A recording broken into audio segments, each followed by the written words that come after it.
O capítulo de séries numéricas que nós vamos terminar hoje é o último capítulo de uma parte que podia se chamar parte discreta, e a partir daqui nós vamos passar para a parte contínua. Existe essa antítese entre discreto e contínuo em matemática. Mas só para não começar a próxima aula, que é sobre o capítulo 5, que se chama Algumas Noções Topológicas. Para não começar hoje, eu vou fazer uma pequena recapitulação do que é um resumo, que aliás esse capítulo 4 já é um resumo daquilo que eu considero absolutamente indispensável sobre séries, para que a pessoa saiba, a fim de ter uma aprendizagem razoável do que vem em seguida. Então vamos recapitular a noção de série. A noção de série começa com uma sequência de números reais, que são os termos da série. A partir dessa sequência, a gente considera as somas parciais, as quais formam uma segunda sequência. E o problema é saber se essa sequência de somas parciais converge. Se essa sequência convergir para um número, esse número chama-se a soma da série, e a gente escreve que a soma é igual a S. Então, na verdade, quer dizer, o estudo de séries nada mais é do que o estudo de uma sequência no qual a gente dá menos importância à sequência em si, para poder... Não é bem que dá menos importância. A gente chega a conclusões a respeito dessa sequência utilizando as diferenças.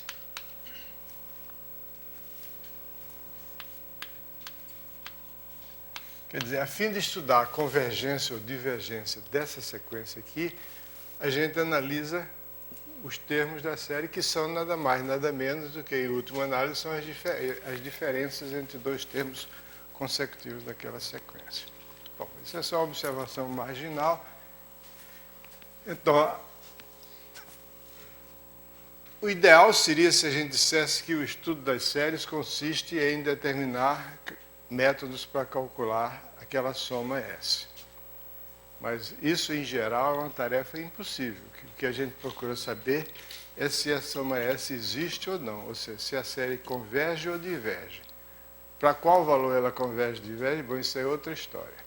Alguns casos são fáceis, né? Por exemplo, se a gente tem que O é N, se A é um número menor do que 1, e basta que seja menor do que 1 em valor absoluto, então a série, assim, a gente escreve, quando eu escrevi a série soma de AN, sem escrever nenhuma coisa a mais, isso eu estou dizendo que eu vou considerar essa sequência AN, a fim de, com ela, fabricar uma série. Mas não tem nenhum compromisso quando eu escrevo isso. Não estou dizendo que a série converge nem diverge. Estou dizendo que existe uma série para ser estudada. Soma de AN. Então, nesse caso aqui, a série seria, por exemplo, 1 mais A mais AN mais etc. Que é igual à soma. Aqui, nesse caso, é muito mais natural escrever que a soma desde N igual a 0 é infinito. Ou então, quando N é maior do que ou igual a 0, para incluir esse 1. Se eu não quiser incluir esse 1, eu escrevo só a soma desses termos, aí vai dar A vezes, porque a soma de AN, quando N é maior do que ou igual a 1, é essa soma aqui multiplicada por A. Certo? É engraçado, né? Mas é. Bom, então essa série converge porque toda reduzida, Sn é igual a 1 sobre 1 menos A. Perdão. 1 sobre 1 menos A elevado a n menos 1. Né?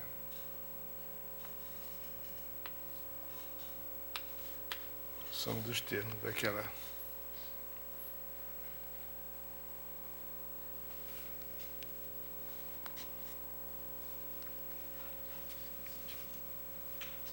Tudo decorre, eu sempre me atrapalho aqui, é uma bobagem, né? 1 menos A multiplicado por 1 mais A mais etc. mais A elevado a n menos 1 é igual a 1 mais A elevado a n menos 1 menos A menos A elevado a n menos 1 menos A elevado a n. Então, isso aqui vai dar 1 menos A elevado a n. Então, 1 menos A multiplicado por isso dá 1 menos A elevado a n. Portanto, se você tem 1 menos A elevado a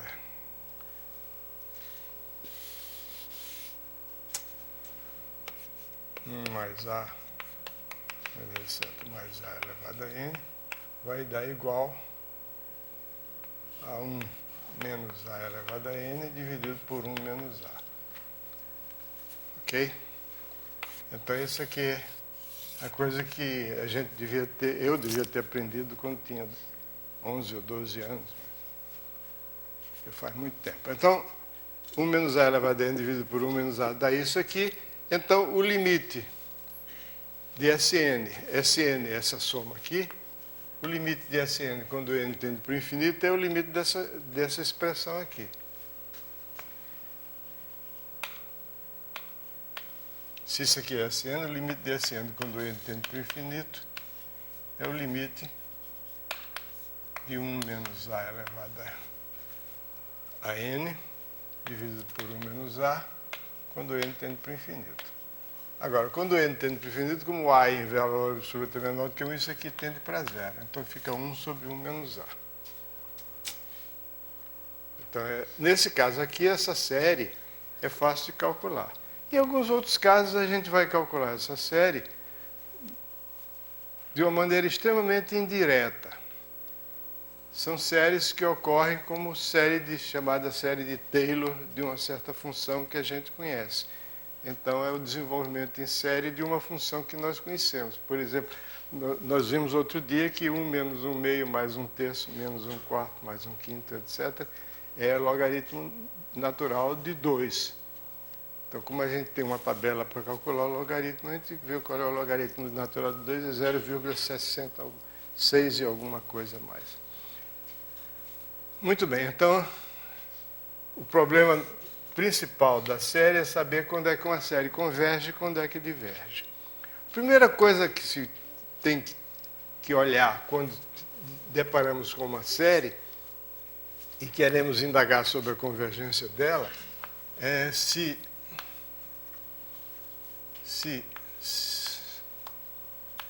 a série converge, então o termo geral tende para zero. O termo geral de uma série convergente tem limite zero. Isso aí é óbvio porque o limite de Sn é o mesmo que o limite de Sn menos 1. Então, subtraindo dá a n, o limite de Sn menos o limite de Sn menos 1 é zero, porque os dois têm o mesmo limite, então a n tende para zero.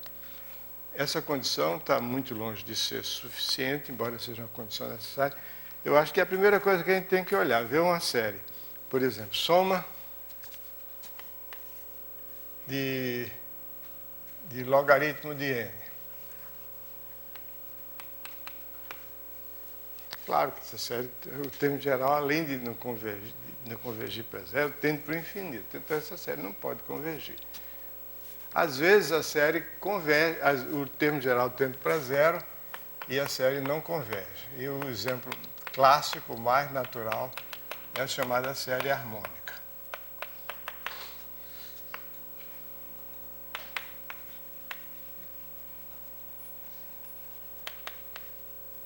termo geral tende para zero, mas é uma série divergente, então, embora, como eu disse da aula passada, diverge muito lentamente, mas diverge, porque a gente pode somar os termos 1 mais 1 meio, depois mais, depois 1 terço, mais 1 quarto, mais 1 quinto, mais 1 sexto. Aí isso aqui, basta 1 terço mais 1 quarto já dá, porque eu quero. Dá maior do que 1 meio.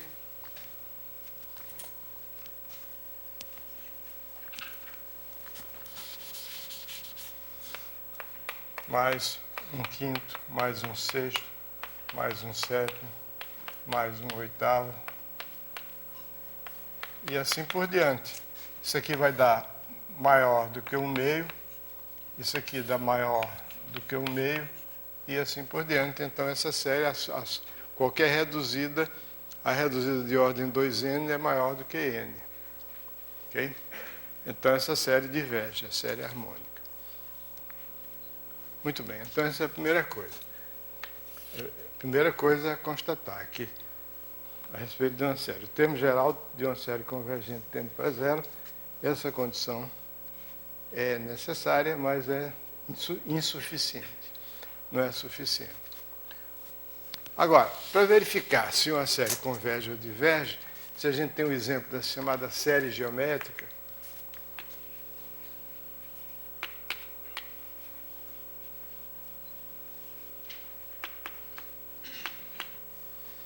que a série geométrica converge quando a razão tem valor absoluto menor do que 1, porque quando A tem valor absoluto menor do que 1, esse termo AN tende para zero. Então, tem qualquer coisa errada aí. Eu disse, SN, esse aqui é 1 mais N mais 1, né? Aqui. Esse aqui é SN mais 1. Porque essa igualdade aqui não está certa, porque eu dividi um polinômio de grau N por um polinômio de grau N mais 1, por um polinômio de grau 1, o resultado devia dar um polinômio de grau N menos 1. Isso aqui é assim. Mas tanto faz. Esse tipo da coisa que, se a pessoa põe assim numa prova, perde ponto. Mas o professor, principalmente se o professor for como eu, comete esses errinhos aí. Bom, então a série harmônica diverge. Então, quais são os critérios para saber se uma série converge ou diverge? Tem dois critérios que são imediatos, são extremamente simples. O primeiro é o critério de comparação. Quer dizer, se eu sei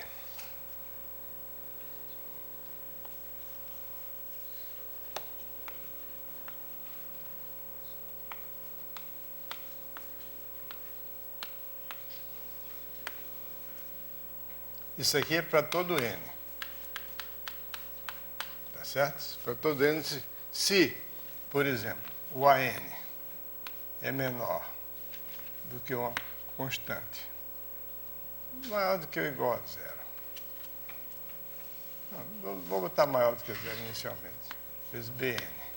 E a série de Bn converge. Quando eu tenho uma série de termos não negativos, para convergir eu digo que é menor do que mais infinito, porque, nesse caso, a sequência, quando os termos são todos não negativos, essa sequência aqui é uma sequência não decrescente. Então, converge se somente se for limitada. Então,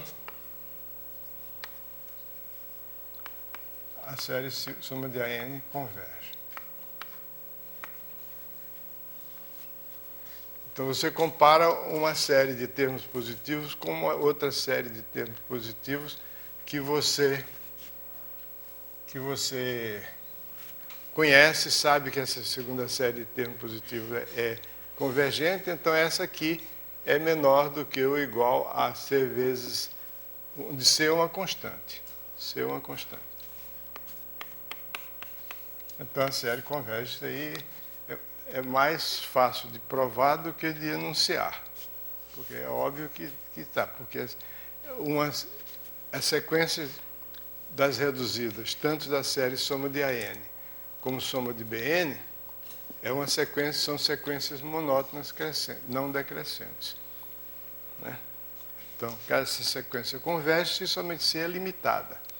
Então, se essa série é convergente, significa que a sequência das reduzidas é limitada, e então a outra sequência reduzida de AN é limitada também, porque é menor do que ou igual a C vezes qualquer cota superior da primeira. Ok? Então, isso é a comparação.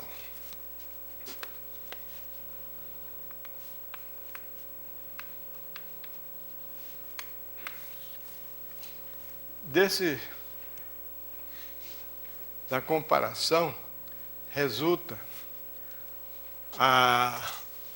um critério que é um critério muito popular, e tem razão de ser popular porque é útil, que é o chamado critério de D'Alembert. Que se você tem uma série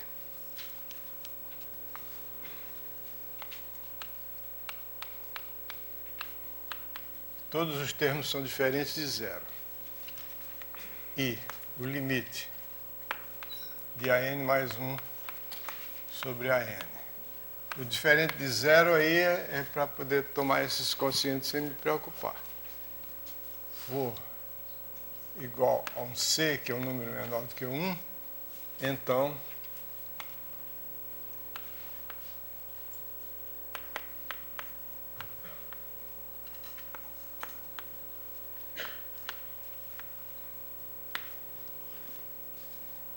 a série dos valores absolutos converge. Em particular, se a série for de termos não negativos, então a série converge. Na verdade, nem precisa que esse limite exista e seja menor do que 1. Basta que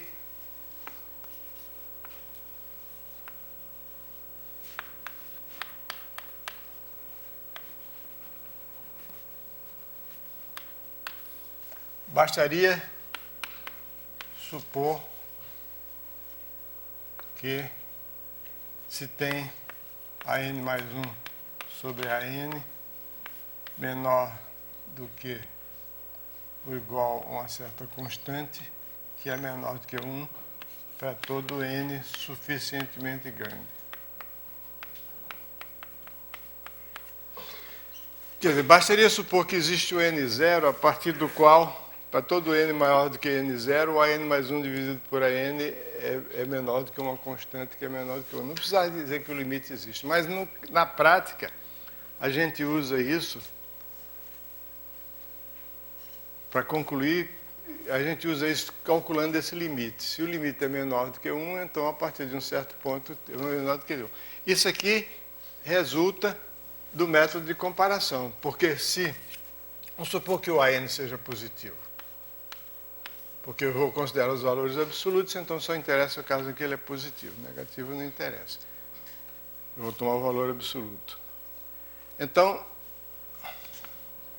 o AN mais 1 sobre AN menor do que C, esse C é CN mais 1 sobre CN. Então, isso significa que AN mais 1 é menor. Não, basta isso aqui. O AN mais 1 é menor do que ou igual a C vezes... Não, está certo. AN mais 1 sobre AN é menor do que C. Então, isso significa que AN mais 1 sobre AN é menor do que ou igual a CN mais 1 sobre CN. Então, isso significa que AN mais 1 sobre AN sobre CN mais 1 é menor C elevado a N mais 1. É menor do que ou igual a N sobre C elevado a N. O que é que significa essa última desigualdade? Essa última desigualdade tem as seguintes consequências. Em primeiro lugar, mostra que essa sequência aqui é uma sequência não decrescente.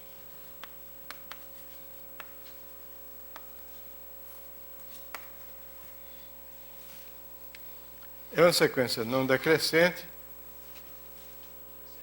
portanto... O quê? Não, eu não estou lhe ouvindo. Se não tem que ser não crescente. É. Não decrescente? Obrigado. Não crescente, obrigado. É uma sequência decrescente ou não crescente. E como os termos são todos positivos, significa que é uma sequência limitada, portanto, existe o limite dessa sequência. E esse... Diga. Fale.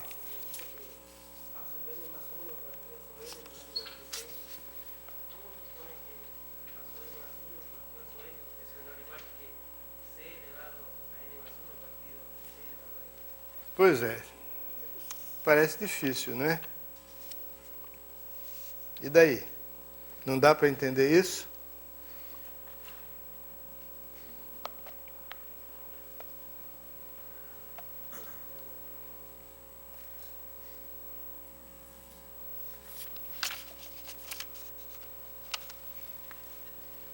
Porque Cn mais 1 dividido por Cn é C. Por suposto. Não tem que discutir também o valor do C no critério de comparação para o valor somente positivo para que as operações... C positivo? Ah, sim. Porque o C é maior do que esse número que é positivo.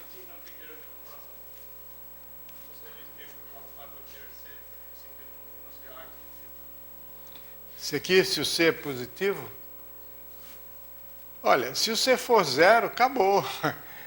O AN é menor do que ou igual a zero, então a AN é zero, não tem mais o que discutir. Não sei? Ok? Então, quer dizer o seguinte, você tem aqui a seguinte situação. Você tem AN mais 1 dividido por AN menor do que AN mais 1, AN sobre CN. Então, significa dizer que os termos dessa série são limitados. Ou melhor, esses termos aqui são limitados. Quer dizer, eu tenho aqui uma série convergente, que é a série geométrica. E tem uma série que não é muito maior do que ela. O AN, o enésimo termo, dividido pelo enésimo termo da outra, é menor do que ou igual a uma certa constante. Se é menor do que uma certa constante, isso significa que os termos aqui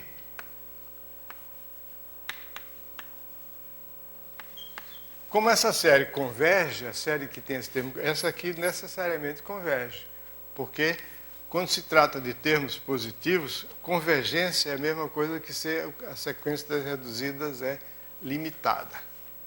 Cada reduzida da série AN é menor do que ou igual à mesma reduzida de mesma ordem da série K vezes soma de CN.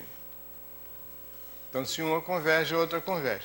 Então, isso é uma maneira, critério de comparação, é isso aqui. Se você tem uma série que converge e a outra, cujos termos não são muito maiores do que os termos dela, se a primeira converge, a segunda converge. Por outro lado, se essa segunda diverge, a primeira diverge também, porque é maior do que ela.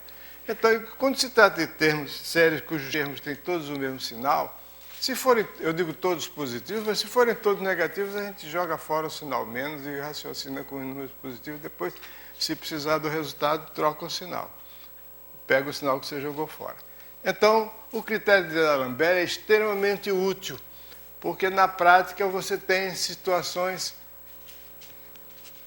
como você, por exemplo, soma de 1 sobre fatorial de n. Isso aqui é a série que dá o número E, a gente já sabe. Ele converge se você fizer o termo de ordem n mais 1 dividido pelo termo de ordem n, vai dar 1 sobre n mais 1. O limite é zero. Então, converge a série. Mas isso aí a gente já sabia antes, mas só para dar um exemplo de como é. Agora, o que acontece é o seguinte, um grande número de casos, esse limite é igual a 1. E aí a gente fica sem saber. Por exemplo, se você considerar a série soma de 1 sobre N2. Infelizmente, os casos mais curiosos, mais interessantes, esse limite dá 1. Aí pode acontecer qualquer coisa, pode ser convergente, pode ser divergente. Por exemplo, nesse caso aqui, se você aplicar o critério de D'Alembert, fica 1 sobre N mais 1 ao quadrado, dividido por 1 sobre N mais 1. Ou, perdão, dividido por 1 sobre N ao quadrado. Isso? Esse é o critério de D'Alembert. Você divide o termo de ordem N mais 1 pelo termo de ordem N. Dividir pelo termo de ordem N significa multiplicar pelo inverso. Isso aqui vai dar N sobre N mais 1 ao quadrado. O limite é 1. E a série converge. Agora, se você pegar a série harmônica e fizer isso com a série harmônica, o limite também dá 1. Você fica N mais 1 sobre N. Também converge para 1. Só que essa converge e essa diverge. Então, o critério de D'Alembert é como você fazer um exame para saber se está com AIDS, né? Se der negativo, você não pode estar, né? Isso é uma piada de mau gosto terrível. Não, você faz um exame para saber se está com uma certa doença. Se o exame der negativo, não quer dizer que você não tenha doença, quer dizer que o exame não detectou. Isso? O critério de D'Alembert tem esse objetivo. Professor, Diga. no D'Alembert, quando você faz a sequência de AN mais 1 sobre AN, ela não pode se aproximar do C por cima? Porque você falou que o limite é igual a C, ela não pode se aproximar. Pode, mas o C é menor do que o 1. Veja bem. Boa pergunta. Você tem o 1, você tem o C. Pode se aproximar por cima, mas acontece que o 1 fica longe. Se você pegar qualquer sequência cujo limite é menor do que 1, a partir de uma certa ordem, todos os termos da sequência têm que ser menor do que 1. Porque você tem direito a tomar um C menos epsilon aqui e um C mais epsilon aqui, não é isso? E você sabe, de acordo com a definição do limite, para todo n suficientemente grande, o termo da sequência vai estar aqui dentro. Não importa qual epsilon que você pegou. E você pega um epsilon de tal modo que o C mais epsilon seja ainda menor do que 1. Isso é a primeira coisa que a gente viu a respeito de limite, é isso. Quando o limite é menor do que um número dado, então existe um n0 tal que todo n maior do que n0, os termos da sequência são menores do que aquele número dado. Por causa disso, você pode botar aqui e você escapa. A gente vai ver uma situação como essa daqui a pouco. Mas então a demonstração seria ali no comecinho, a N mais 1 mais sobre a N menor ou igual a 1 C mais epsilon, né? Porque ele não necessariamente precisa ser menor ou igual a C. Não. É menor do que C. Porque se o limite é menor do que 1,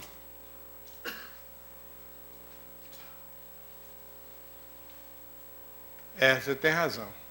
Não posso garantir que seja maior do que ou igual a C. Então, é menor do que qualquer número menor do que 1. Do que um certo número menor do que 1. Você tem razão. Isso aqui está errado. Mas é menor do que um C'. Digamos, C' menor do que C. Que é menor do que...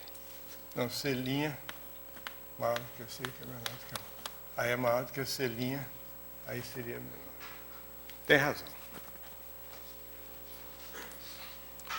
Bom, então o primeiro critério é esse, o critério de D'Alembert, que é útil, que é fácil de calcular e não garante. É uma condição que não garante a convergência.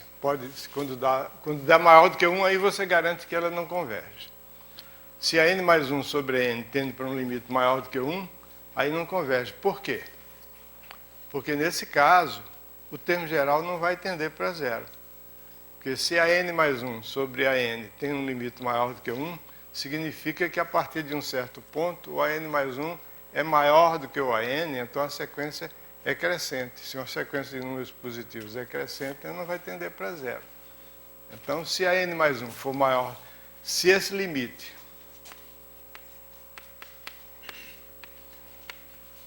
for menor do que 1, a série converge. Se for maior do que 1, a série diverge. Se for igual a 1, não sei. Pode convergir, pode divergir. Como a gente vê nesses dois exemplos aqui. Um sobre n e um sobre n ao quadrado. Ok? Então, essas séries cujos termos são todos do mesmo sinal, são séries positivos, são mais fáceis de estudar. Daí resulta a noção de série absolutamente convergente.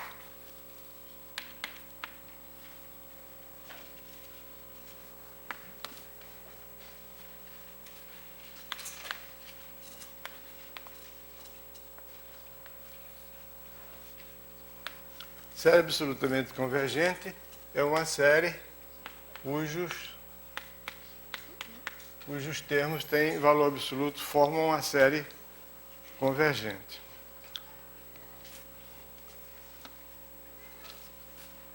Um exemplo de uma série que é absolutamente convergente é se você tem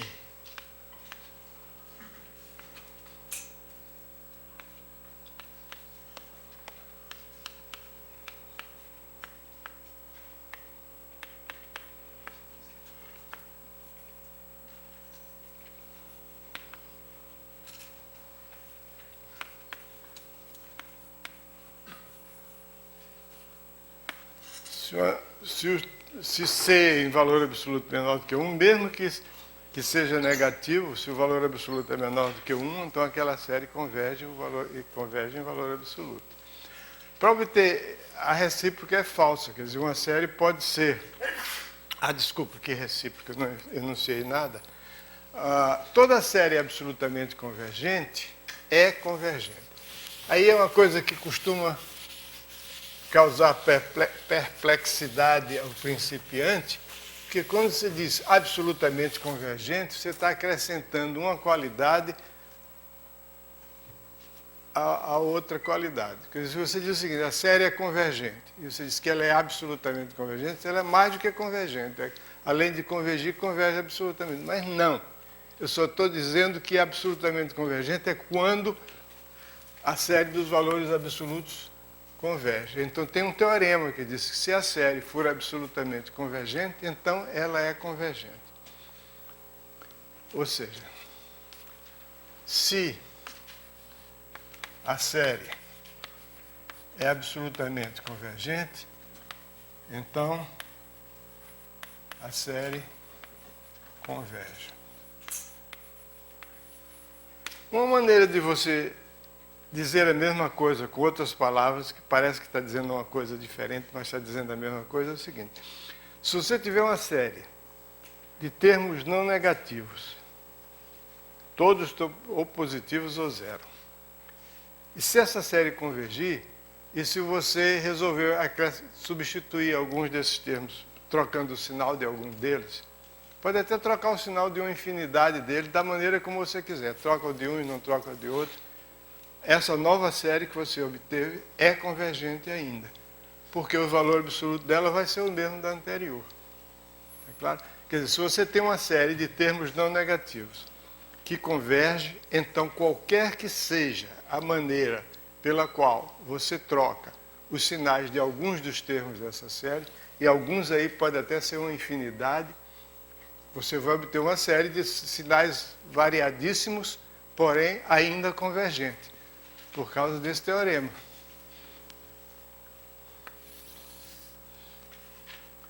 Como é que eu demonstro esse teorema? Da seguinte forma. Quando eu dou uma série,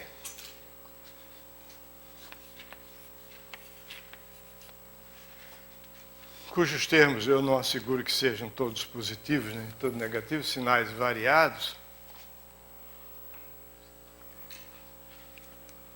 a partir dela eu obtenho duas novas séries. Uma formada pelos termos positivos, ou pelo menos não negativos.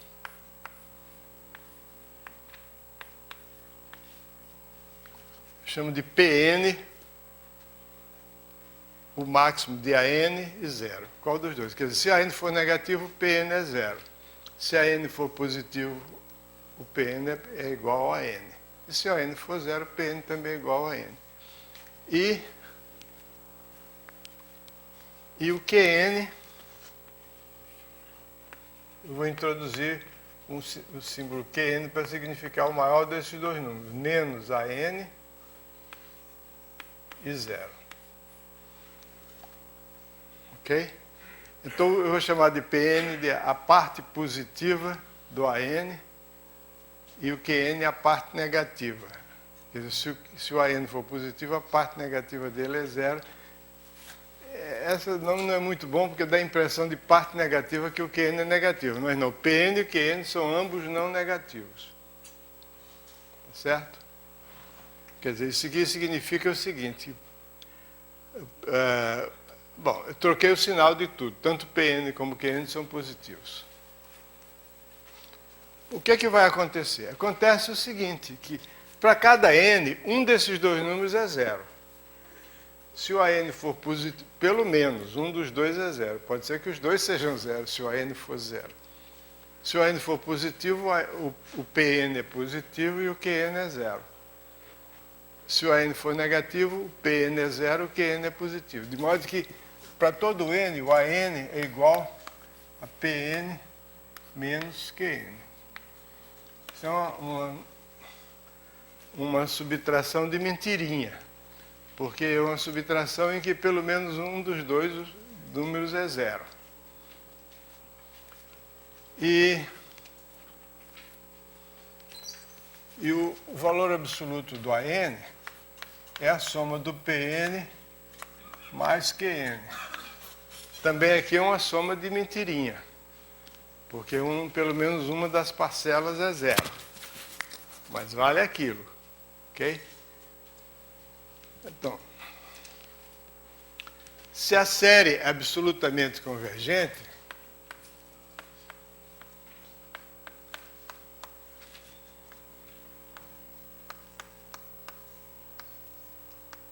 então a soma dos valores absolutos é igual à soma dos Pn mais a soma dos Qn, porque cada n, valor em valor absoluto, é Pn mais Qn.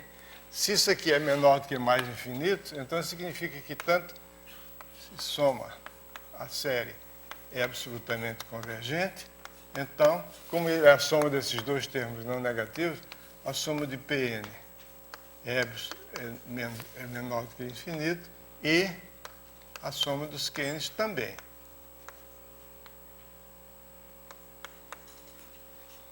Portanto, a soma de Pn menos Qn é o limite da diferença de duas sequências que convergem, então o limite da sequência, a diferença dos limites é o limite da diferença.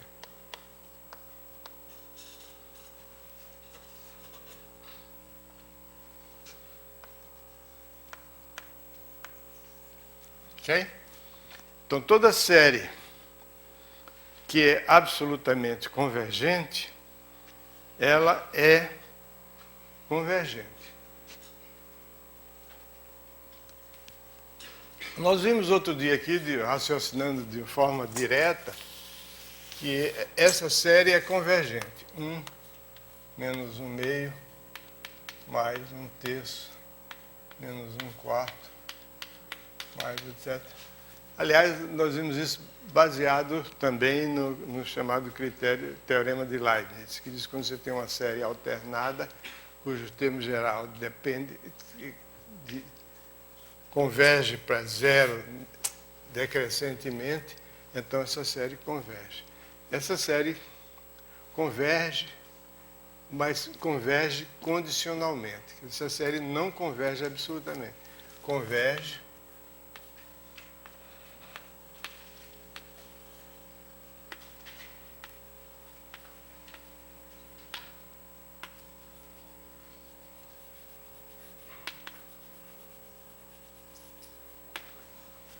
Alguém observou aí que, com razão, corretamente, que essa série, a soma dela é logaritmo natural de 2.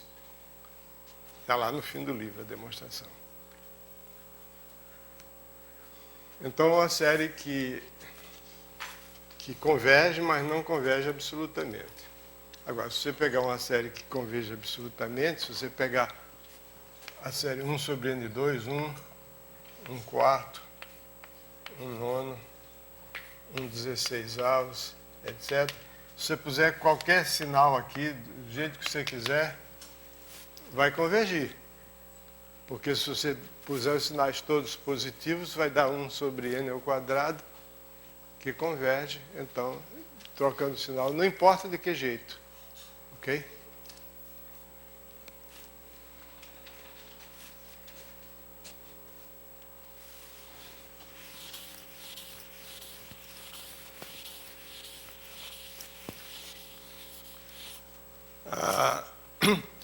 Uma coisa que eu disse na aula passada, tem um fato interessante a respeito de séries absolutamente convergentes, é o seguinte, eu disse que era uma coisa bonitinha, mas não tinha grande utilidade, mas é interessante para a gente ver das possibilidades sobre séries. Quer dizer o seguinte, se a soma de AN é condicionalmente, eu vou introduzir essa palavra,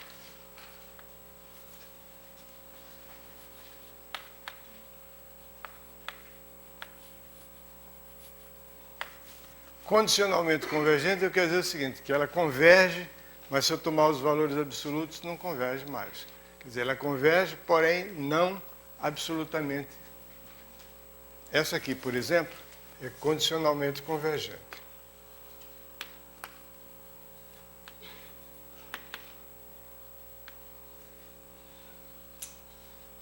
Uma série condicionalmente convergente. Mas não é absolutamente convergente. Então, o teorema diz o seguinte, se a série absoluta é condicionalmente convergente, então, mediante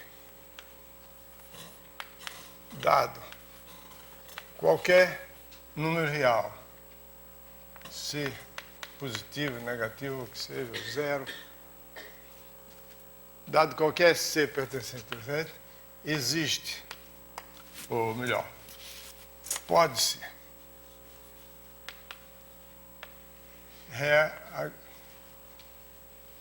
reordenar os AN de tal modo que a soma desses AN... O que é reordenar? Reordenar significa eu tomar uma bijeção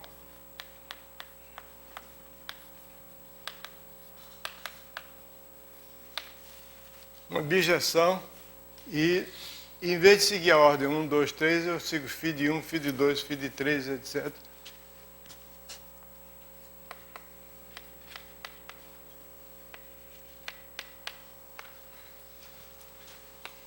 Onde φ é uma bijeção. Reordenar significa os termos passam a ser A, φ de 1 vai ser o primeiro termo, A, φ de 2, mais etc. Mais A, φ de n. Quer dizer, se uma série convergir, mas não convergir absolutamente, então, alterando a ordem dos termos, eu posso fazer com que essa série, com os mesmos termos, só alterando a ordem, convirja para qualquer número que eu quiser. Até, inclusive, se eu quisesse, o mesmo argumento mostra que se eu tomar um mais infinito aqui, eu posso fazer essa série tender para mais infinito ou para menos infinito. Mas vamos fazer só para ser o número real. Mas vocês podem usar exatamente as mesmas palavras, ou melhor, só trocando o C por mais infinito, que prova que ela pode se tornar. Ok? Vamos ver, como é que eu posso provar isso? A ideia é extremamente simples e é devida a esse camarada aqui. Foi um matemático que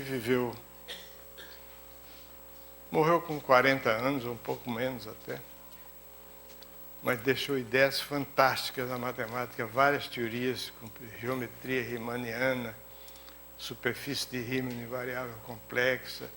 Ainda hoje, o problema mais conhecido da matemática é a hipótese de Riemann, que ninguém sabe provar, que é a respeito da uma série de números complexos.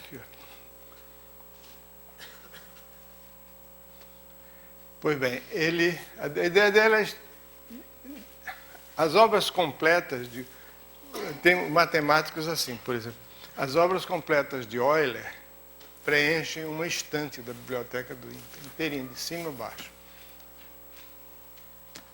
As obras completas de Riemann é um livro desse tamanho assim. Os dois são comparáveis. Mas a produção dele era, como dizia Gauss, dá licença eu dizer uma expressão em latim, parca sed matura, pouca, porém amadurecida. Então a ideia dele é muito simples. Deixa de fazer propaganda do Riemann, vamos lá uma coisa. Eu tenho o número C. A primeira coisa a observar a respeito de uma série que é condicionalmente convergente é o seguinte: quando a gente tem uma série, a gente tem essas duas coisas aqui, o Pn e o Qn, e a soma da série é a soma do P. Cada termo da série é Pn menos Qn. Então, se sigma de AN converge condicionalmente,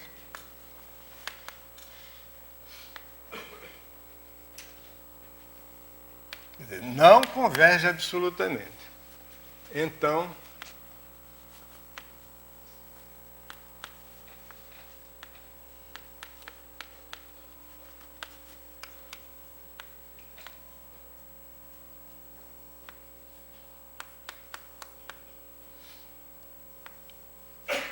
tanto os termos positivos como os termos negativos, ambos formam séries divergentes.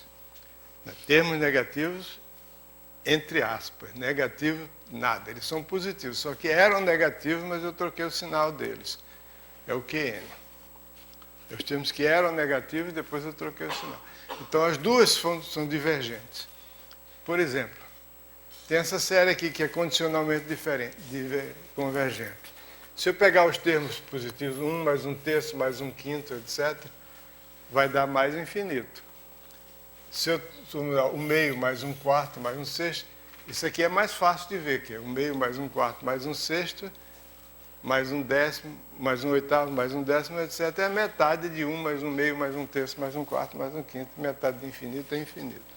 O outro é quase a mesma coisa. Bom, está claro isso? Concordam? Que se converge condicionalmente, então essa soma tem que ter mais infinito e menos infinito, pelo seguinte, porque a soma de AN cada sequência. Eu vou escrever assim, me perdoem, que eu estou escrevendo aqui uma coisa que nem sempre faz sentido. Aliás, não faz sentido. Para cada passo. O que eu devia dizer é o seguinte: se eu pegar A1 mais etc. mais AN, isso é igual a P1 mais etc. mais PN menos Q1 mais etc. mais QN. Agora, isso aqui que eu estou escrevendo é correto. Porque eu escrevi uma coisa ali que soma de PN é mais infinito, fica mais infinito, menos infinito, isso não significa nada. Pode ser qualquer coisa. Então isso aqui é verdade. Então, esse aqui converge. Converge para um certo número S. Porque eu estou supondo que a série é condicionalmente convergente. Então, eu afirmo que isso aqui tende para mais infinito e isso aqui tende para mais infinito. Porque são números não negativos. Ou tendem para mais infinito ou se mantém limitado, tendo um valor fixo. Não pode oscilar. Suponha, por absurdo, que isso aqui tende para um certo número T. Então, esse aqui vai tender para T menos S. Pelo limite da diferença do limite.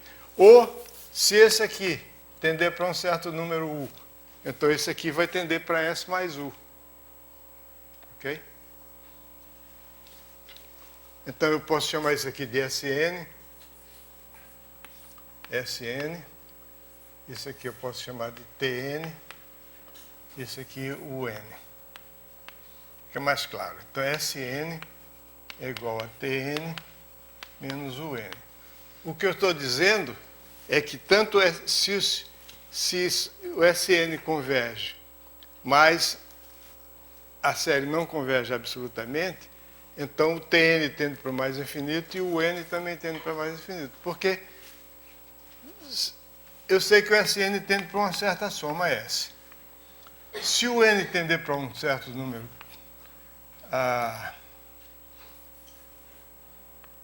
se o N tender para um certo número U, então o Tn vai tender para S mais U. Então, o que é isso acontecer? Se um deles convergir, o outro também tem que convergir. Aí o valor absoluto, a série dos valores absolutos,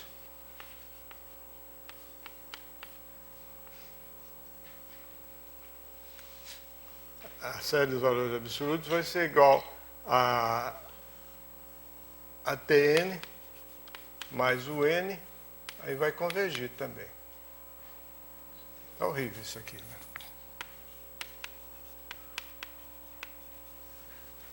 Tá claro isso? Ou preciso repetir? Quanto mais eu repito, pior fica, né? Não adianta.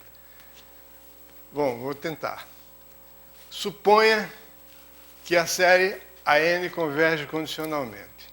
Então, a série dos termos positivos e a série dos termos negativos, ambas divergem. Por quê?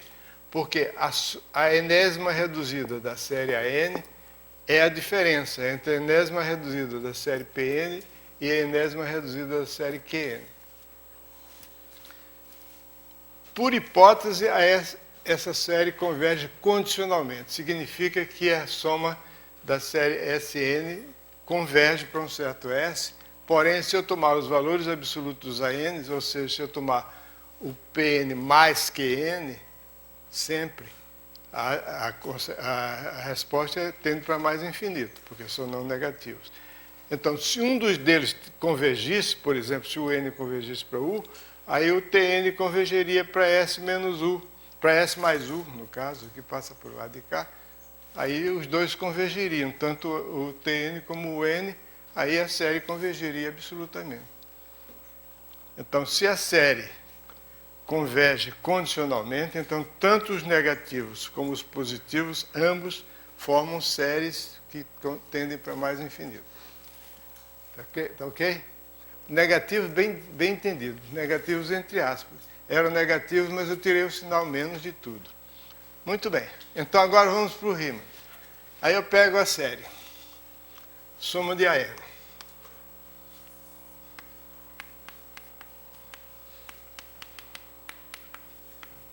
Aí eu começo a somar. Aqui está o C. Alguém me dá um C. Duvido se arrumar os termos dessa série de tal modo que a soma seja C. Eu digo, tudo bem, me dá o C. Ele dá o C. Aí eu começo a somar. Os termos positivos só. Não vou somar todos, não. Vou começar somando os termos positivos.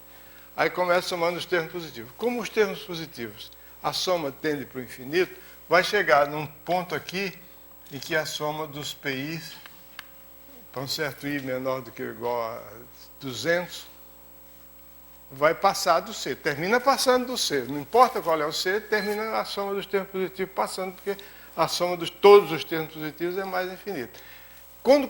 Assim que passar do C, eu paro. Digo, agora vamos somar os termos negativos. Significa que eu já reordenei. Na minha ordem agora, eu começo com os termos positivos, mesmo que os termos positivos só venham lá longe, eu tenho que começar com eles. Aí, começo a contar os termos negativos. Quando eu começar a somar os termos negativos, vai voltar isso aqui, vai diminuir. Essa soma vai diminuir. Essa soma vai diminuir, mas vai terminar ficando aquém do C. Por quê? Porque a soma dos termos negativos é infinita. Então, vai evocar aqui o C. Vai ficar menor do que o C. No momento, a primeira parcela que der a soma menor do que C, aí eu começo a somar os termos positivos. Quer dizer, eu estou somando todos, não é só os positivos e negativos, não. Isso aqui é o soma dos AN, e isso aqui também é a soma dos AN, mas são os ANs que são positivos, mas eu estou somando... Não, eu estou somando todos os termos positivos, desculpa. estou somando todos os termos positivos, depois eu estou somando todos os termos negativos. Bom, aí passou para cá, diminuiu. Aí eu começo, no momento em que ficar menor do que C, eu começo a somar positivos de novo. Tem uma infinidade deles, porque não vai esgotar nunca, porque a soma é infinita. Então eu começo a somar os termos positivos até passar do C outra vez. Quando passar do C, eu paro e começo a somar os termos negativos de novo. Aí vai convergir para C. Por que que vai convergir para C? Porque a diferença entre um termo e o seguinte vai tender para zero. Ou melhor, o termo seguinte não. Cada termo vai ter limite zero. O limite, que a série é convergente. O termo geral tende para zero. Então essa oscilação vai ficar cada vez menor, porque eu paro no momento em que passar do C. Então, quando eu paro, eu estou aqui, está o C. Eu começo a somar. No momento que passar do C, eu paro e volto a somar de volta. Então, essa diferença aqui vai tender para zero, porque essa diferença é menor do que ou igual ao termo que eu somei, o último termo que eu somei. Então, no final, eu vou ter uma ordem da série, que eu comecei com os termos positivos, depois com os termos negativos, depois positivos, negativos. Vai dar uma ordem diferente da ordem original. Mas agora a soma vai ser C. Ok? Então, essa é a ideia do nosso amigo Bernard Riemann, que morreu tuberculoso antes de completar os 40 anos, mas deixou uma herança fantástica para a matemática. A outra coisa que faltou, quer dizer, realmente, essas são as coisas básicas a respeito de séries. Então, sim. Sim. Fala.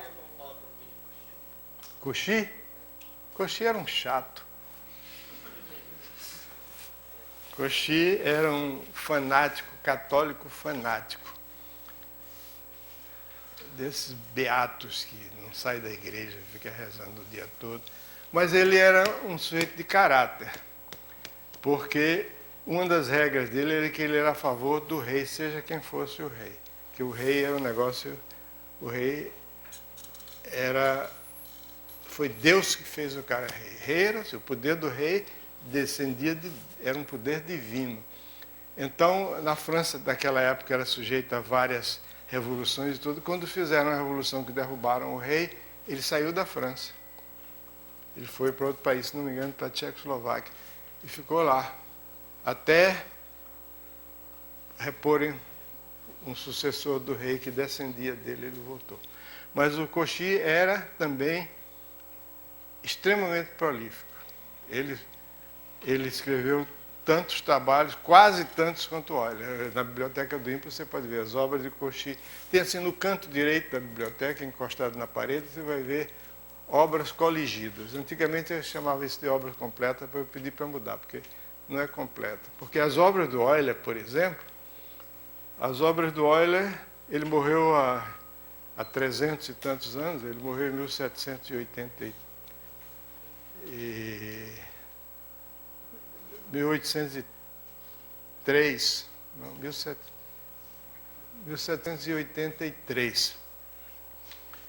E ainda não tem as obras dele completas, porque ele nasceu na Suíça, mas ele viveu boa parte, a partir dos 20 anos ele foi para a Rússia, depois foi para a Alemanha, viveu 25 anos na Alemanha, depois voltou, 30 anos na Alemanha, voltou para a Rússia outra vez e morreu lá na Rússia.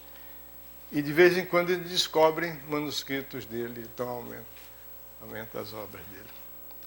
Mas o Cauchy produziu muito, desenvolveu independentemente a teoria das funções de variável complexa, equações diferenciais parciais.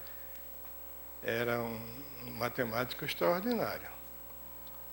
Tem o livro dele, ele escreveu um livro muito bom, foi o primeiro curso de análise escrito, que realmente de tirar o chapéu, muito bem escrito. Bom, que eu estava falando? Agora você me diz o que é que eu estava dizendo, que eu não me lembro mais. Fala. Só fiquei na dúvida que o senhor falou que uma série condicionalmente convergente, aí a série dos termos positivos e a série dos termos negativos vai ser divergente. Ambas. Eu fiquei na dúvida de visualizar nesse exemplo aqui, por exemplo, se 1 menos meio mais 1/3, Isso. no caso a série dos negativos não seria convergente. 1/2 mais 1/4 mais 1/6 mais 1/8. Você tem dúvida que isso aí diverge? Diverge. Isso aqui é a metade de 1 mais 1/2 mais 1/3 mais 1/6. O que está dentro do parênteses é infinito, então a metade também é infinito. Ok?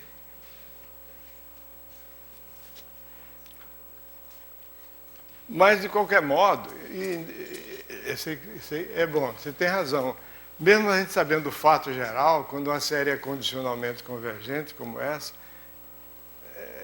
então os dois termos, as duas somas são infinitas, é bom saber examinar um caso particular para ver se a gente entendeu bem. Você tem razão de proceder desse modo. Bom, agora que eu não sei... Ah, sim. Aí está provado aí que quando a série é apenas condicionalmente convergente, mas não é absolutamente convergente, então, alterando a ordem dos termos, você pode fazer com que a soma dê qualquer valor que você queira. Mas isso é um resultado negativo, e o resultado positivo é que se soma de AN. Não. Está certo. Se soma de AN, valor absoluto menor do que N, então,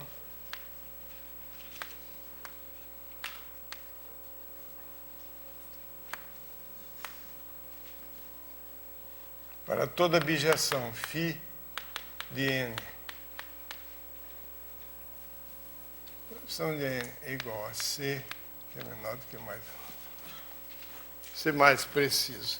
Você tem uma série que é absolutamente convergente,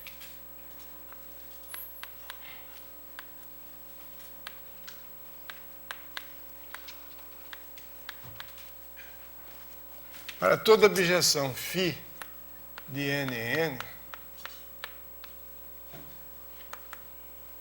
a soma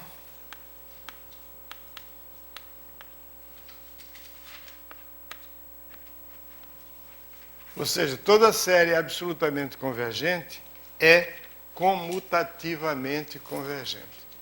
Eu dei um exemplo aqui mostrando que essa série aqui, se você alterar a ordem de forma conveniente, você pode fazer com que ela convirja para outros números diferentes. Né? Mas aqui a gente já viu que vale de um modo geral, né? Então, mas agora essa é a recíproca verdadeira, quer dizer, se positiva, se uma série é absolutamente convergente, então a soma independe da ordem dos termos. Qualquer que seja a ordem que você fizer, dá a mesma soma. Converge e converge sempre para o mesmo número. Isso é uma daquelas coisas que eu costumo dizer, é mais fácil provar do que enunciar. É só você escrever o seguinte, se você escreve, só para simplificar, Bn igual a φn. Então, porque agora a ordem mudou, porque o que vai determinar a ordem não é o φ do n, é o n. Então, B1 é A de φ1, φ1 pode ser 300, é o B1, é o primeiro termo. B2 é A índice φ2, φ2 pode ser 501, então esse é o B2. E assim por diante. Significa que você trocou a ordem conforme essa bijeção φ. Então você chama Sn igual a 1 mais etc mais a n e Tn igual a B1, só para ficar mais fácil de escrever, mais Bn. Significa que é A φ1 mais A φ2, etc. Então você quer provar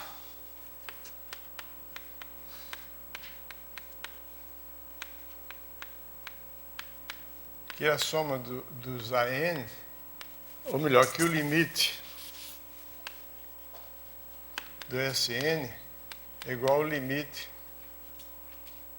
do TN. Você quer provar que essas duas séries, que têm os mesmos termos, mas em ordem completamente diferente,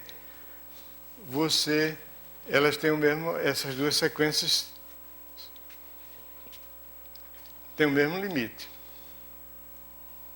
Aí você pega um N, por exemplo, para todo N, você olha φ1, φ2, esses termos aqui, é um número finito de números naturais, um conjunto finito de números naturais. Então, existe um certo, para todo N, para todo N, existe um M tal que para todo N existe um M tal que isso aqui são todos eles menores do que N. Claro, isso aqui é um conjunto finito de números naturais, tem sempre um número que é maior do que todos eles. Então isso significa o seguinte, que a soma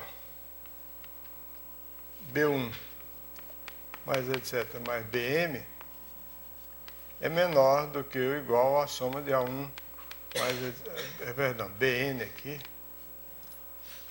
mais B mais AN. Porque se eu considerar o B1 até o BN, significa que eu tenho aqui todos os A's, todos esses números são menores do que M e todos os números menores do que M estão aqui, como índice ali. Está claro isso?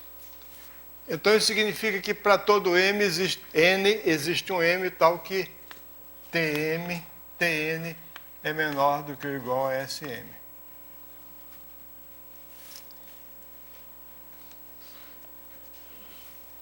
Sim, eu estou supondo que tudo aqui são números positivos, tá?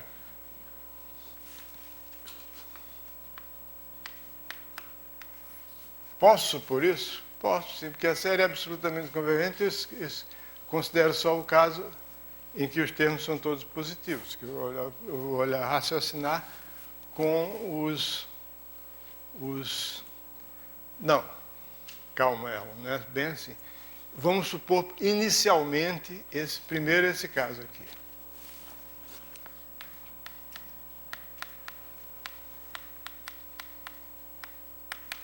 Vou considerar primeiro esse caso em que a série tem os termos positivos. E nesse caso, dizer que ele é absolutamente convergente é a mesma coisa do que dizer que ele é convergente. Ok?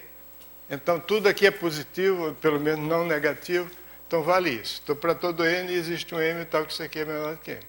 Então, a sequência dos TNs converge, porque é uma sequência limitada, porque é menor do que ou igual a SM. Então, essa sequência aqui converge, dos S, então a sequência do C converge, e o limite dessa sequência do TN é menor ou igual do que o limite da sequência dos SN. Agora,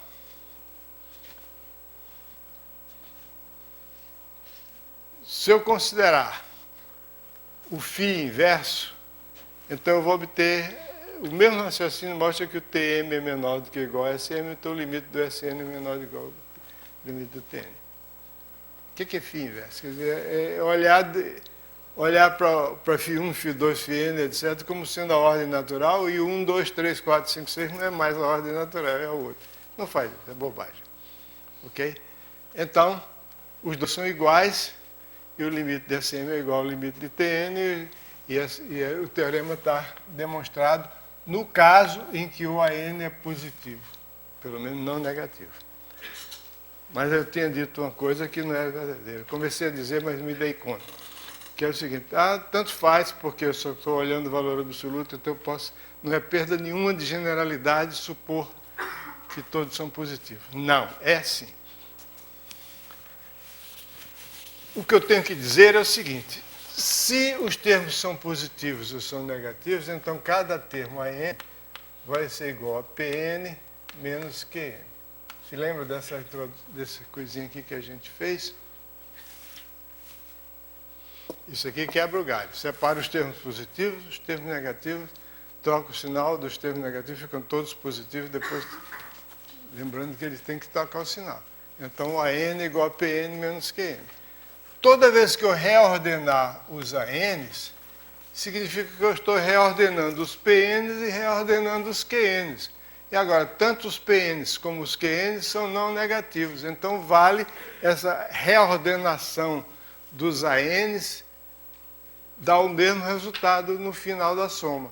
Por quê? Porque os PNs dão o mesmo resultado e os QNs dão o mesmo resultado. Então, reordenar os ANs significa exatamente a mesma coisa que reordenar os PNs e reordenar os QNs, o que não altera a soma de um dos dois, porque ambos são não negativos e o caso não negativo nós já vimos. Ok? Muito bem. O que mais que falta dizer? Ah, sim, falta uma coisa interessante. Muito interessante. Bom, vocês vão dizer, o seu gosto é muito diferente do meu. O que você acha interessante, eu não acho nada interessante. Tudo bem. Isso é uma questão subjetiva.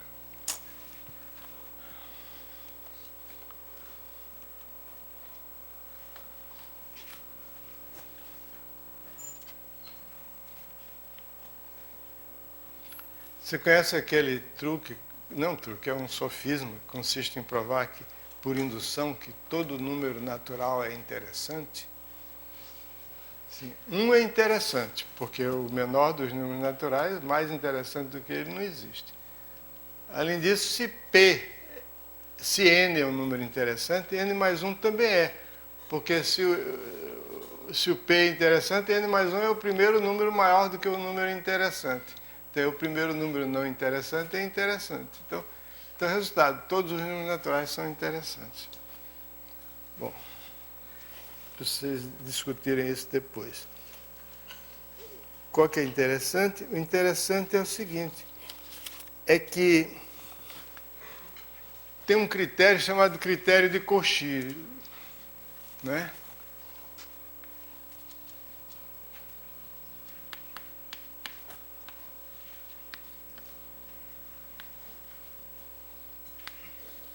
Você pediu para eu dizer umas palavras sobre Cauchy, eu comecei dizendo que ele era um cochato. Mas não me perguntou, e D'Alembert? Né? Tem o critério de D'Alembert. D'Alembert também é um cara interessantíssimo. E na época que ele viveu na França, existia, o nome dele era Jean Le Rond D'Alembert, da roda, né? Porque na porta do convento tinha uma janela que era em forma de uma roda. Você tinha um lugar que você podia botar as crianças abandonadas ali e rodar. Aí a criança passava para dentro do convento, ficava dentro, que a roda girava. E ele foi largado na roda. Foi criado sem pai nem mãe. Mas cresceu, se desenvolveu e se tornou um matemático extraordinário. Bom, e tem o critério de D'Alembert, aquele que nós já vimos. Se a n mais 1 sobre a n se torna menor do que 1, então a série converge absolutamente. Se raiz n de a n menor do que ou igual a c, que é menor que 1,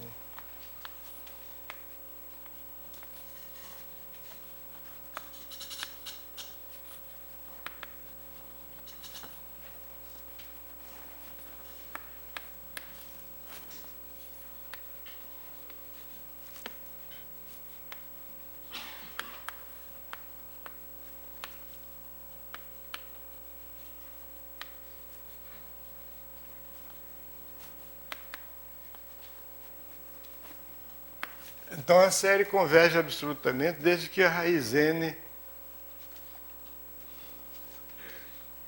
do módulo de n se torne para todo n suficientemente... Vocês sabem, conhecem essa terminologia. Para todo n suficientemente grande significa que existe um n0 a partir do qual, para todo n maior do que n0, dado qualquer C, existe o n0, tal que,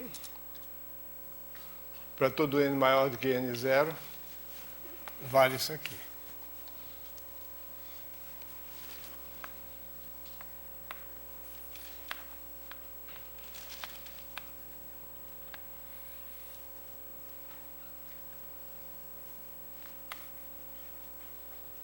Então é melhor botar assim.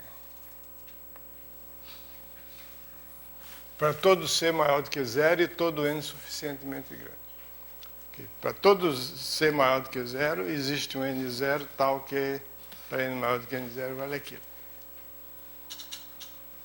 Bom, em si, a coisa é muito simples, porque se você tem raiz de n, a n menor do que ou igual a c, que é menor do que ou igual a 1, então a n é menor do que ou igual a c elevado a n. Aí, como c é menor do que 1, c elevado a n é uma série convergente, então essa série converge. Então vocês vão dizer, puxa, para que você se deu o trabalho de chamar um critério de Cauchy, um nome assim, tão pomposo, né, para uma coisa tão banal? Não é que na prática, quando nós formos estudar a série de potências, extrair a raiz enésima e passar o limite é uma coisa que ocorre naturalmente. Agora, ocorre naturalmente calcular a raiz enésima, mas, de qualquer modo, resta o fato de que, para calcular a raiz enésima dos termos de uma sequência, não é uma tarefa das mais simples.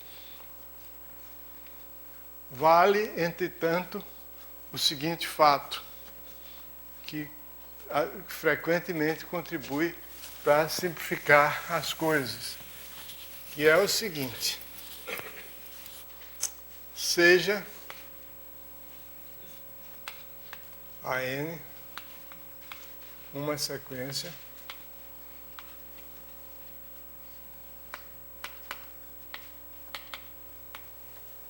de números não nulos, diferentes de zero.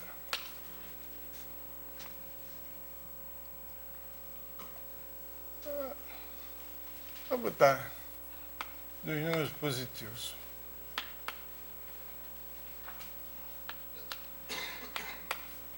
Se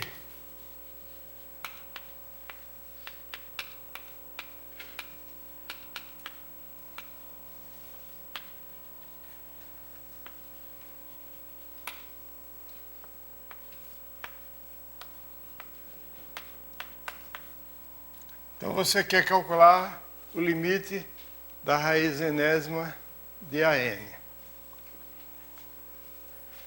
Aí você diz, põe a mão na cabeça e diz, meu Deus, calcular a raiz enésima nesse negócio é muito complicado. Aí, não, peraí, se você dividir o AN mais 1 por AN, frequentemente simplifica um bocado de coisa na expressão dos dois e fica uma coisa mais fácil de calcular. Se esse limite é L, então o outro também é L. A recíproca é falsa, né?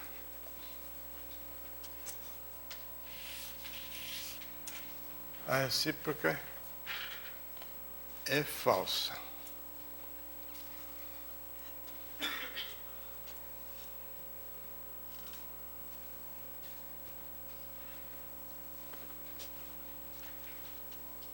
Porque aqui você pode ter uma repetição e o quociente dá 1, mas aqui, quando você começar a extrair a raiz quadrada, a raiz daquele negócio... Não, dá para dar uns exemplos, eu não vou dar agora, não. Eu quero demonstrar esse teorema que é não trivial e é muito bonitinho. Você tem uma sequência, a recíproca é falsa. Você tem uma sequência de números, não sei se tem um exercício, deve ter um exercício aí provando, pedindo para provar que a recíproca é falsa, e exercícios em geral estão resolvidos. Professor, uma coisa, aquele critério de Cauchy não precisa valer para todo C, não. O negócio que vale para um C. É.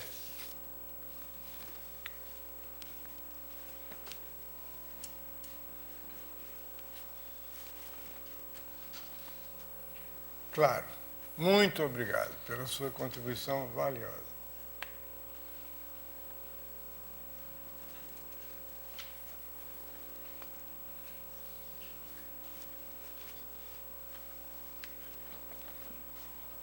Muito agradecido. Bom, então você tem uma sequência de números positivos, se você tem isso aqui igual a L, então isso aqui vai ter igual a L.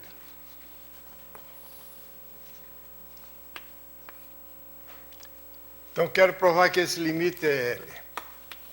Então eu dou um epsilon maior do que zero.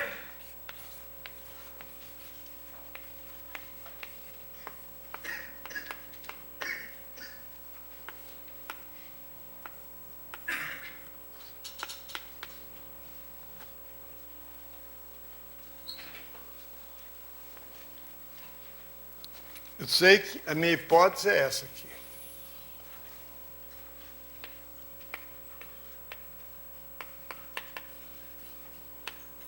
Dado epsilon, existe um n0, tal que está todo n maior do que n0, esse quociente é n entre L menos epsilon e L mais epsilon.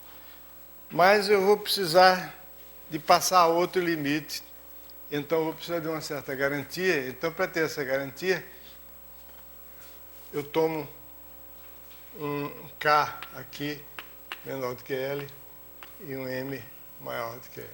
Ok?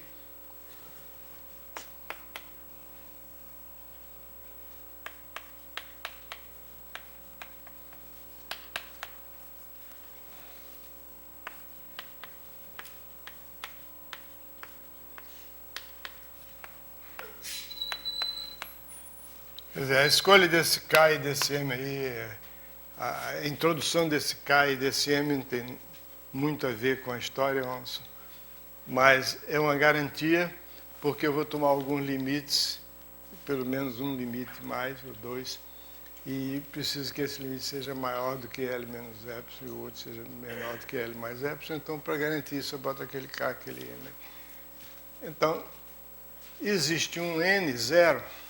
Não, existe um P. Vou chamar de P, porque eu vou depois fica esquisito tomar limite em relação a N0. Existe um P natural tal que para todo N maior do que ou igual a P, eu vou botar igual porque eu vou precisar dele aqui. Tem-se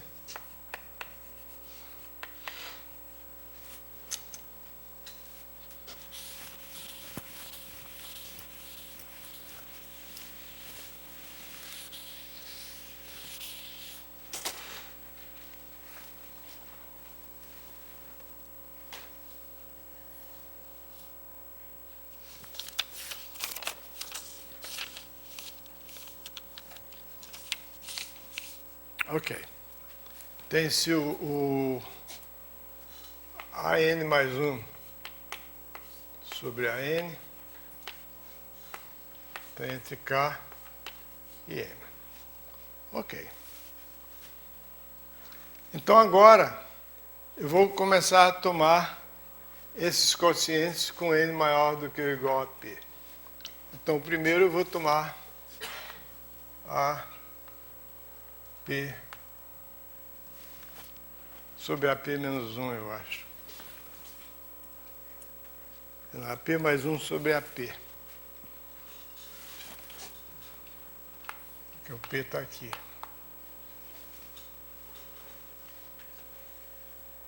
Então eu vou ter que esse AP, esse aqui é maior do que ou igual a P, N maior do que, por isso que eu tomei N maior do que ou igual a P. Então isso aqui vai estar menor do que M e maior do que K. Então, tomo o seguinte, vou chatear vocês um pouquinho, AP mais 2, sobre AP mais 1, menor do que M, menor do que K, entre K menor do que A, P.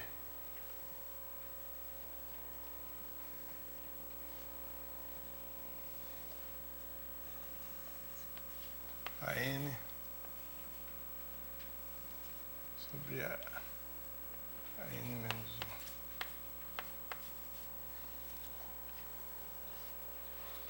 1. Quantas desigualdades eu escrevi? Eu escrevi n menos p, eu acho. 1, 2, 3, até n menos p. N menos p desigualdades. Todas com números positivos. Então agora eu vou multiplicar essas desigualdades membro a membro. Então isso aqui fica k elevado a n menos p menor do que esse numerador cancela com esse denominador. Cada denominador cancela com o numerador da anterior. Então fica tudo aqui, só sobra a n sobre a p. Ok? Menor do que m elevado a n menos p.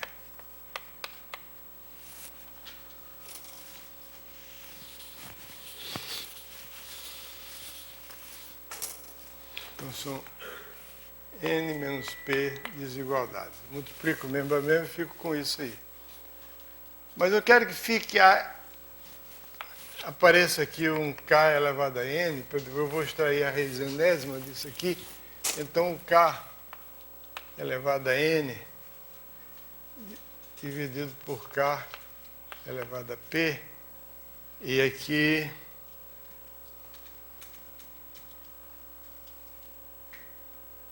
k elevado a n menor do que a n sobre a p,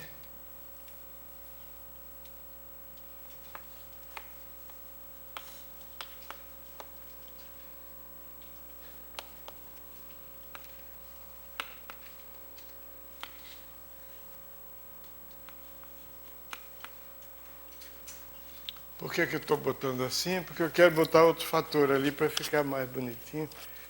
Então,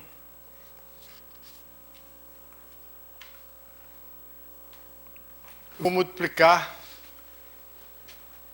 tudo isso, cada um desses termos aqui, por a elevado a p. Então, vai ficar a elevado a p aqui.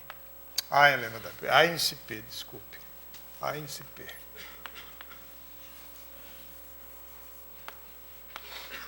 Ok? Veja bem. Aqui k elevado a n menos p é k elevado a n dividido por k elevado a p. E agora é a mesma coisa para o m. M elevado a n dividido por m elevado a p. Agora eu multiplico tudo aqui por a elevado a p, eliminando esse denominador, fica com isso aqui. Ok? Isso vale para todo n maior do que p. N maior do que ou igual a p implica o que vem depois.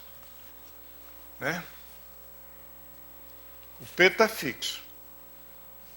Existe um P tal que isso aqui. Isso vale para todo n maior do que ou igual a P. Então agora eu extraio a raiz enésima de tudo isso. Então fica K vezes raiz enésima de AP sobre K elevado a P menor do que raiz enésima de A elevado de AN menor do que ou igual a M vezes a enésima raiz de AP sobre MP. Muito bem. Agora, mantenho o P como estava. Eu vou fazer o N tender para o infinito. Quando o N tende para o infinito, isso aqui tende a um limite, isso aqui não depende de N. O que vem dentro do... É uma constante. Nós já vimos que raiz enésima de um número C qualquer, seja ele maior ou menor do que 1, desde que ele seja positivo, a raiz enésima de C, quando N tende para o infinito, tem limite 1. Então, isso aqui tende para o limite 1, isso aqui também tende para o limite 1, então K é menor do que ou igual ao limite, quando N tende para o infinito, de raiz N de AN, que é menor do que ou igual a M.